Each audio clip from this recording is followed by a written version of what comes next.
तो good morning दोस्तों। आप लोग पढ़ रहे होंगे, तैयारी अच्छी चल रही होगी। चाहे जितना समय पढ़िए, मेहनत से पढ़ रहे होंगे, जो सफलता का मूल मंत्र है। जब तक पढ़िए तब तक मेहनत से पढ़िए, नहीं तो थोड़ा सा विराम दे दीजिए पढ़ाई को, फिर चार्ज होंगे फिर पढ़िए। आइए आज हिंदी में हम बात करते हैं वर्णमाला की। हमने पहले से लिख दिया है ताकि बच्चों का समय बचे, और जब समय बच्चों का बचेगा तो बच्चे फिर और दूसरी चीज़ भी देंगे, पर्यावरण के देंगे। और आज से मैं पर्यावरण के भी 25-25 क्वेश्चन रोज डालूंगा,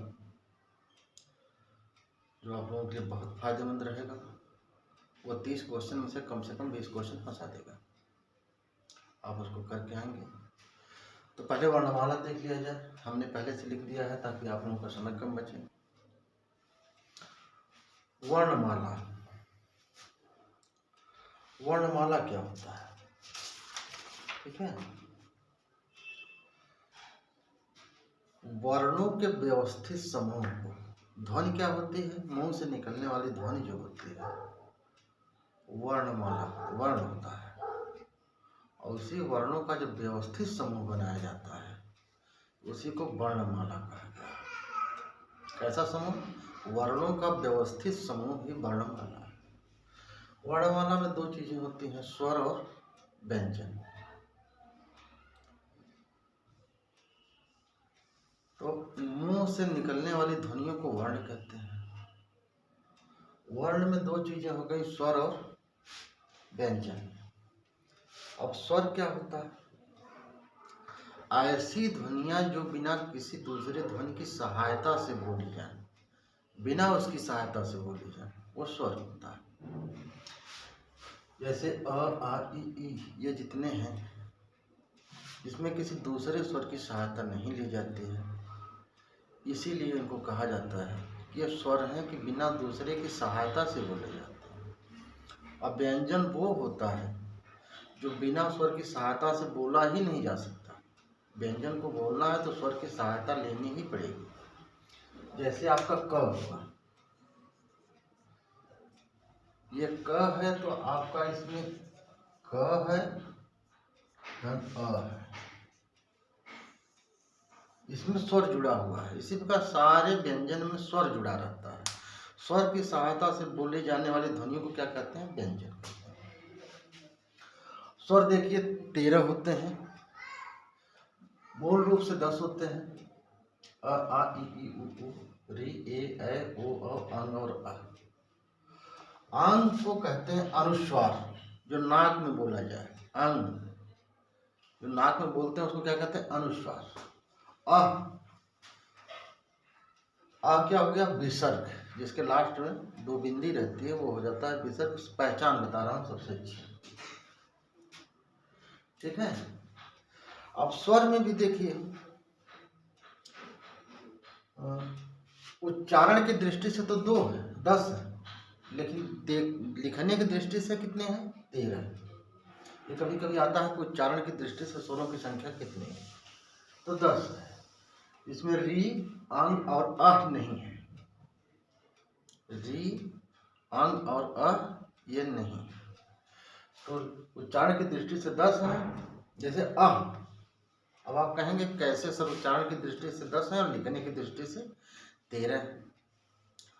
तो आप री पढ़िए।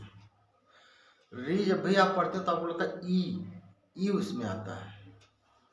अंग जब भी पढ़ेंगे तो इसमें अ मिला, जैसे लगता है अ का उच्चारण कर रहे हैं। इसीलिए कहा गया है उच्चारण की दृष्टि से 10 ही है, लेकिन लिखने की दृष्टि से 13। इसमें ह्रस्व स्वर होते हैं और दीर्घ स्वर, ऐसे स्वर जिनको बोलने में कम समय लगे। आ, ई, उ, इसी को मूल स्वर भी कहते हैं। ये हो गया आपका ह्रस्व स्वर।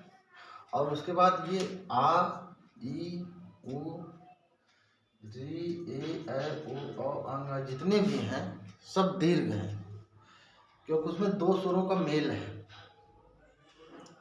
ठीक है। और एक प्लुत स्वर होता है। प्लुत स्वर में जैसे लिखा जाता है राम, एक तो राम हो गया, ऐसे लिख दिया जाएगा राम, और दूसरा जब बोलने में थोड़ा सा समय लेते हैं उसको ऐसे लिखते हैं राम।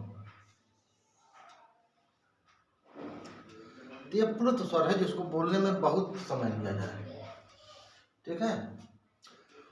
अब देखिए अग्र स्वर कौन सा है, ई ए, मध्य स्वर अ है, और शेष सारे जो है पश्च स्वर।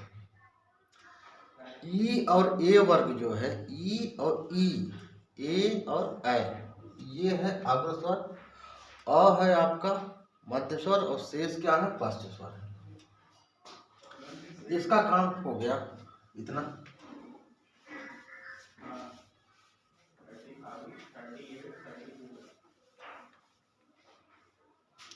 ठीक है, ये पश्च स्वर हो गया। व्यंजन कितने हैं, 13 वो हो गया। और व्यंजन कितने हैं बताइए, 35। और उसके बाद 4 हैं आपके संयुक्त व्यंजन। ये सब मिला जुला के पूरी वर्णमाला में 52 वर्ण आते हैं। ठीक है, कितने आते हैं, 52 वर्ण आते हैं। 52 वर्ण जैसे लिखेंगे क वर्ग, ख वर्ग, और च वर्ग, ट वर्ग, त वर्ग। इसमें जब ट वर्ग में एक आता है ड और एक आता है ढ, और जब इसके नीचे ये लगा होता है, इसको कहते हैं उच्छिप्त स्वर। उच्छिप्त स्वर किसको कहते हैं, उच्छिप्त स्वर वो होता है जिसमें जीभ पहले उठ करके मूर्धा को स्पर्श करती है। श जैसे स बोलते हैं मूर्धन्य श, उसी टाइप से उच्चारण इसका भी होता है, इसलिए इसको उच्छिप्त स्वर कहते हैं, उच्छिप्त व्यंजन कहते हैं। और एक चीज और हम भूल गए थोड़ा सा, स्वरों में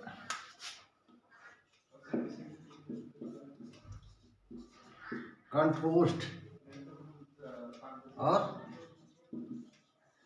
कंठताल, ये 2 शब्द होते हैं। ऐसे शब्द जिनको बोलने में कंठ और ओठ दोनों का प्रयोग हो, वो होते हैं कंठोष्ठ। ओ, आओ और आ। कंठताल में क्या होता है, ए और ऐ। कंठताल में हो गया ए और ऐ। यहां से क्वेश्चन पूछा जाता है, इसको आप लोग ध्यान दीजिएगा। हो सकता है इस बार ये क्वेश्चन आ जाए, यहाँ से क्वेश्चन कंठोष्ठ बन सकता है। इसी तरीके से एक व्यंजन है जिसको दंतोष्ठ कहते हैं, वो है व। जिसमें दांत और ओठों का प्रयोग होता है, वो होता है व। द्विगुण व्यंजन या उच्छिप्त व्यंजन हमने बता दिया, जिसमें मूर्धा का प्रयोग होता है, ड और ढ है। संयुक्त व्यंजन छ, त्र, ज्ञ और स्र। छ है क और स से मिलकर बना है, त्र है त और र से मिलकर बना है, ज्ञ ज और य से, और स्र स और र से। इस बार इसका नंबर आने का है, हो सकता है ये पूछ दिया जाए, इसको आप लोग याद रखिएगा। अब इसके बाद जहां से ज्यादातर क्वेश्चन बनते हैं, ये तो सिर्फ जानकारी हो गई।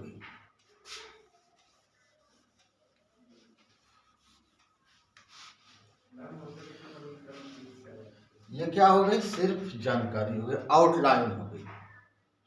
उस आउटलाइन में महत्वपूर्ण क्या था, कंठोष्ठ ओ, औ और आ, कंठताल ए और ऐ, और दंतोष्ठ हो, ये इतना इंपॉर्टेंट था। मूल स्वर अ, ई, उ, उच्छिप्त व्यंजन ड और ढ होता है। और इसके बाद बचा आपका अघोष।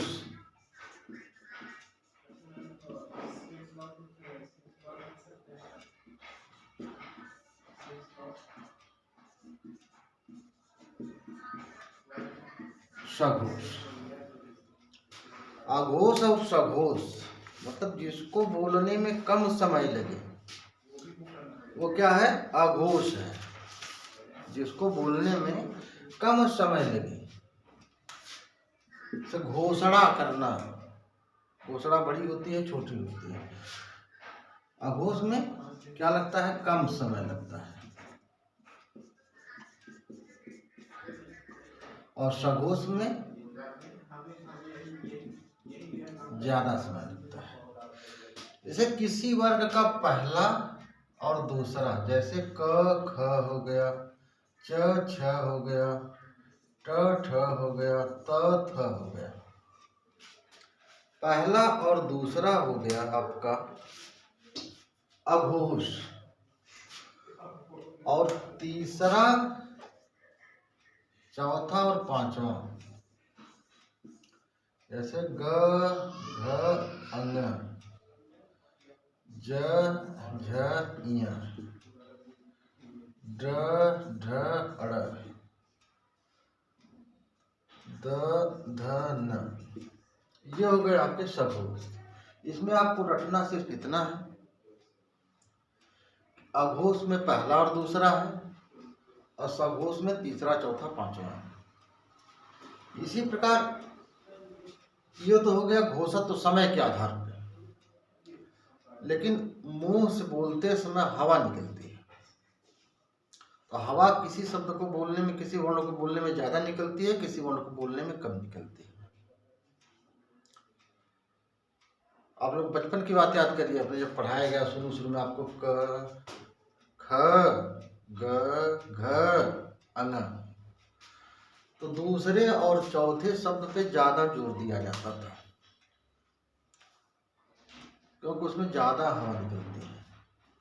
तो बच्चे जब बोलना शुरू करते हैं तो उनको उसी हिसाब से प्रैक्टिस कराई जाती है। तो अल्प प्राण हो गया आपका।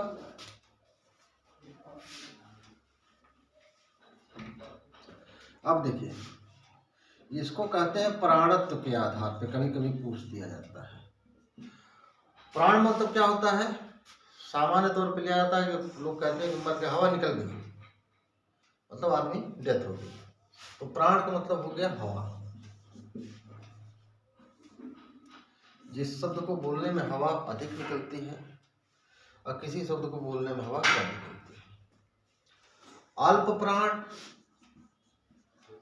वो होता है जिसमें कम हवा निकलती है और महाप्राण में ज्यादा हवा निकलती है। अल्प प्राण में कम हवा निकलती है और महाप्राण में ज्यादा हवा निकलती है।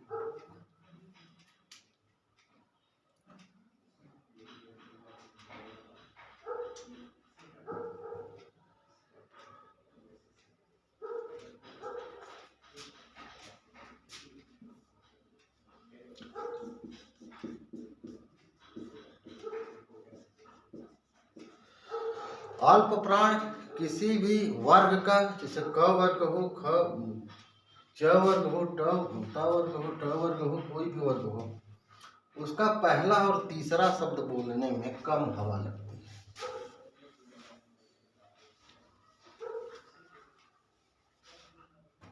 कौन कौन सा? पहला और तीसरा। अल्प प्राण में क्या है? पहला और तीसरा।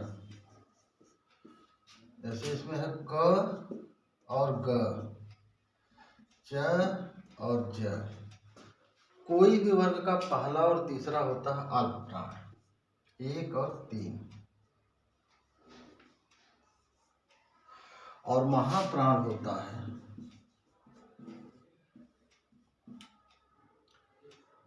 दूसरा और चौथा, जैसे ख और घ। ठीक है, पहला, तीसरा और पांचवा भी होता है इसमें ना, क ग अंग य।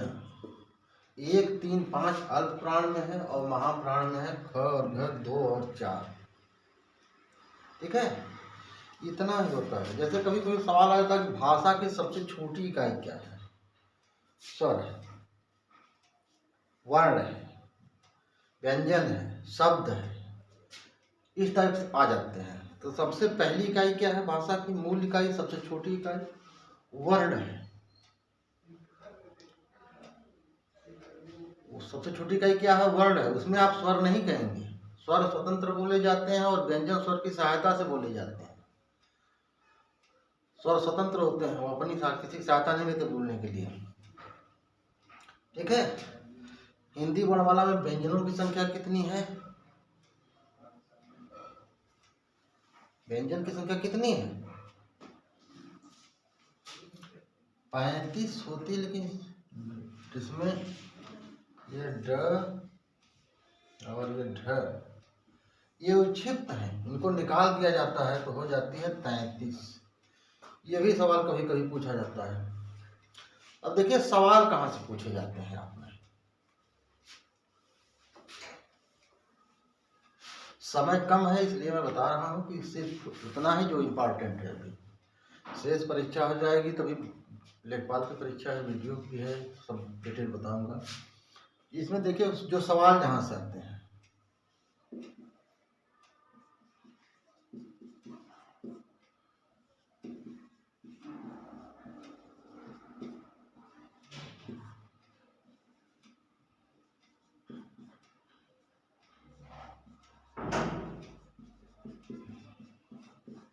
मूर्धा के उपयोग से अल्प प्राण, महाप्राण, सघोष, अघोष,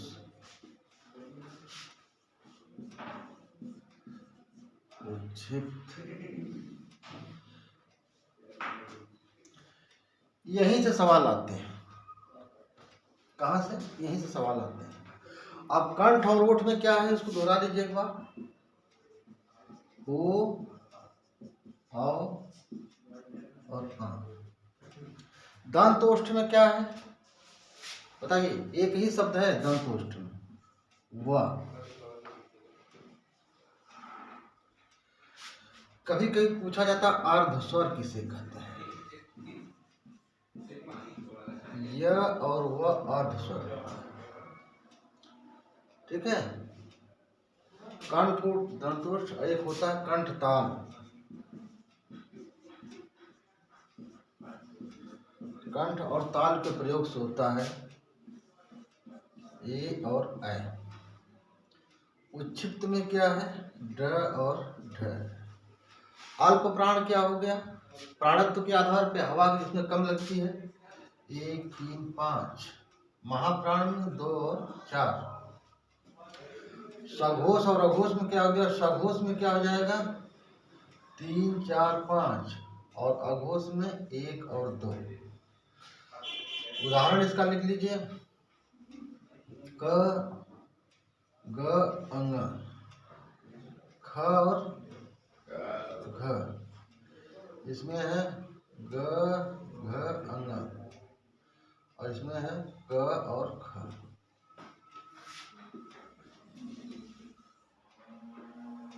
आपके टोटल सवाल यहाँ से पूछे जाएंगे, जिससे बाहर सवाल आपका नहीं आने वाला। ठीक है, एक मूर्धा के प्रयोग से आपका ट वर्ग बोला जाता है और एक स। ठीक है, उच्छिष्ट स्वर किसे कहते हैं? जिसमें जीभ क्या करे? पहले उठकर मूर्धा को स्पर्श करे। पहले उठकर मूर्धा को स्पर्श करे, वो होता उच्छेद। आर्धस्वर किसे कहते हैं? ये और वह। ये और वो को आर्धस्वर क्यों कहते हैं? ये तो व्यंजन है भाई। लेकिन कहीं कहीं पे ऐसे होता क्या है, यह और वह को अर्धस्वर इसलिए कहते हैं, ऐसी ध्वनि है जिसका प्रयोग कभी स्वर के रूप में किया जाता है और कभी व्यंजन के रूप में, इसीलिए इसको क्या कहते हैं? अर्धस्वर कहते हैं। ठीक है। और इसी बस इतना है। इसके बाद कंठ, ताल, जिह्वा ये वगैरह नहीं पूछा जाएगा। क्वेश्चन यहीं से आ रहे हैं। अभी आप लोगों का पेपर होगा तो मैं दिखाऊंगा आप लोगों को पेपर कहाँ कहाँ से कैसे कैसे आया है, और जितना मैं पढ़ाया हूँ वहाँ से ही कैसे 25 क्वेश्चन आया। 5 क्वेश्चन की गारंटी मैं इसलिए नहीं लेता कि 5 क्वेश्चन आते हैं वहाँ से जो पैराग्राफ दिया जाता है, उस पैराग्राफ को मैं ठीक बताऊंगा। हाँ, इसके बाद आता है आपका एक बचा हो पर्यायवाची।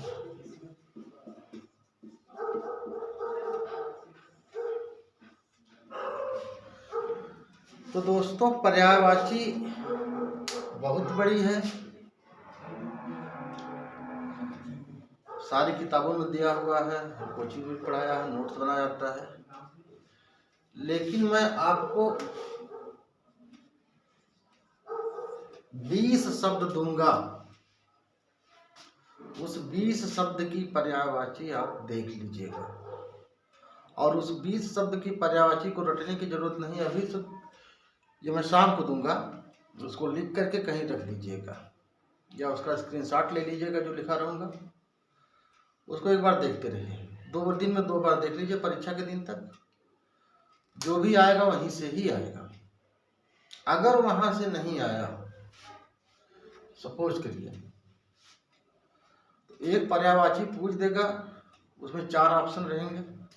4 ऑप्शन में 3 ऑप्शन ऐसे रहेंगे जो आप उस 20 में पढ़े होंगे, नहीं ये तो इसका है, ये तो इसका है, ये तो इसका है। बचा कौन? एक शेष बचा, इसका मतलब वही उसका होगा, क्योंकि 3 तो आप जानते हैं कि 3 नहीं होगा, तो चौथा पक्का होगा। फिर या तो ऐसे आएगा, नहीं तो गारंटी एक 20 में से फंस जाएगा। तो इसी के साथ अपनी बातों को हम विराम देते हैं और शाम को फिर मिलते हैं। बहुत बहुत शुभकामनाएं आप लोगों के लिए। तैयारी करिए, जमकर परीक्षा दीजिए। धन्यवाद।